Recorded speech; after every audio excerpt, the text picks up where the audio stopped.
30 minutes before airing, Miss Han. Standby na po.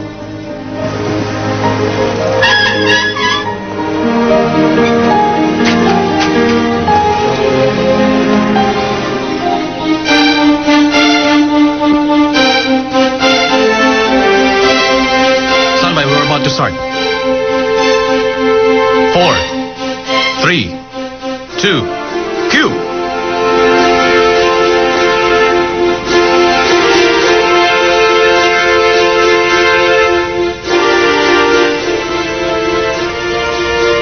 Good evening, everybody. Tonight is the final telecast of the show Marrying a Millionaire. Dumating na ang oras para gawin niya ang pinakamalaking desisyon sa buhay niya. The decision will not be easy for our millionaire, but it's a risk that he has to take this evening. Video standby. 2 buwan na ang nakakaraan mula nang magkita ang ating bida at ang 8 nagkagandahang mga dalaga na nangarap na maging Cinderella dito sa Southern France. Bawat isa ay may masasayang karanasan. Mayaman, gwapo, may pinag-aralan at matalino. Yan si Anthony Kim. Nasa kanya na ang katangian na pinapangarap ng lahat ng babae. Lahat ng mga dalagang inimbitahan sa kastilyong ito ay nakilala ng milyonaryo at nagtagisan para makuha ang kanyang puso. Ngayon, 2 binibini ang naghihintay sa gagawing desisyon ng ating bida pagkatapos ng napakatinding kompetisyon sa loob ng 2 buwan.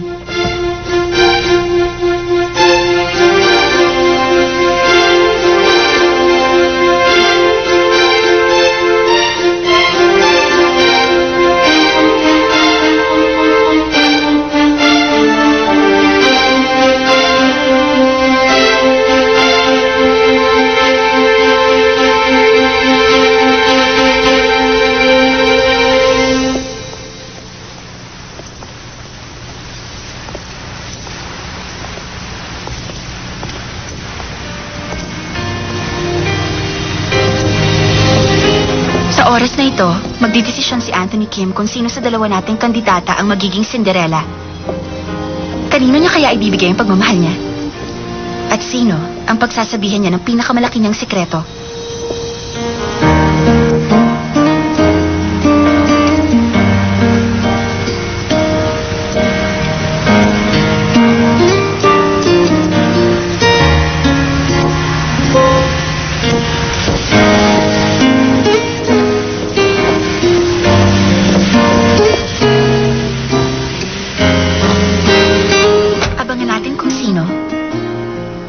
Paghahandugan niya ng pagmamahal niya.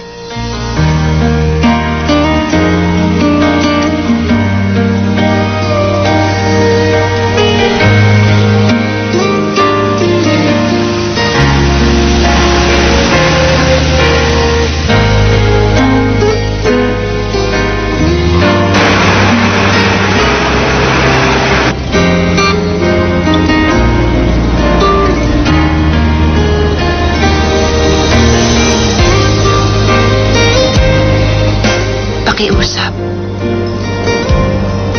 Huwag kang darating.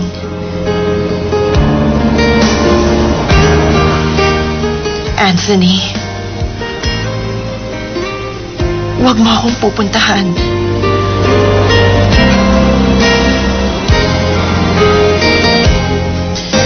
Please lang. Gusto mo na bang umatras? Uod pa lang ang paru-paro. Minahal niya ng bulaklak.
Ayoko. Wala akong ganang kumain. Ay, sana sinabi niya na kanina para hindi na ako nagluto ng pantatluhan.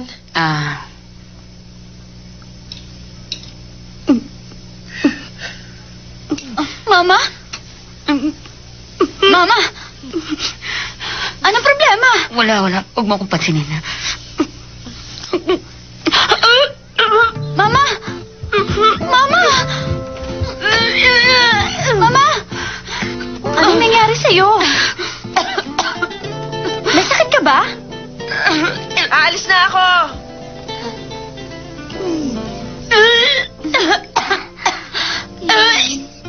Ako, tama na yan. Baka masuka kayo ng tuluyan. Ay? Ang arte talaga.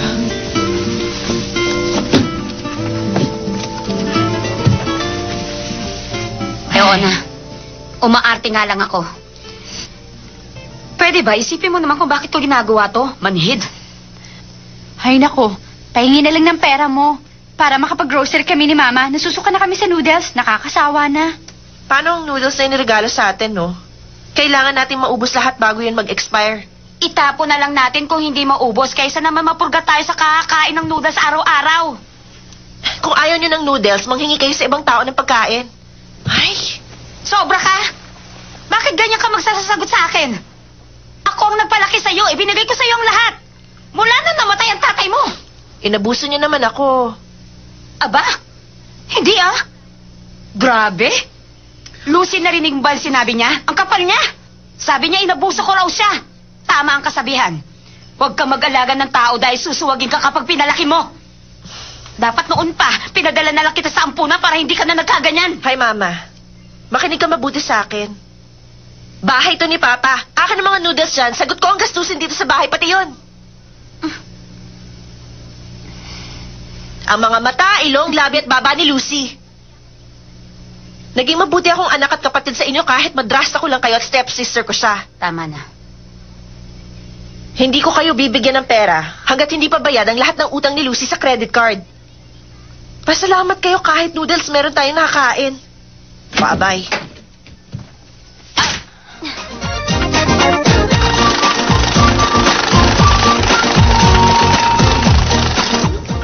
Thank you, ma'am. Have a nice day. Sa totoo lang, mas bagay siyang artista kaysa program director.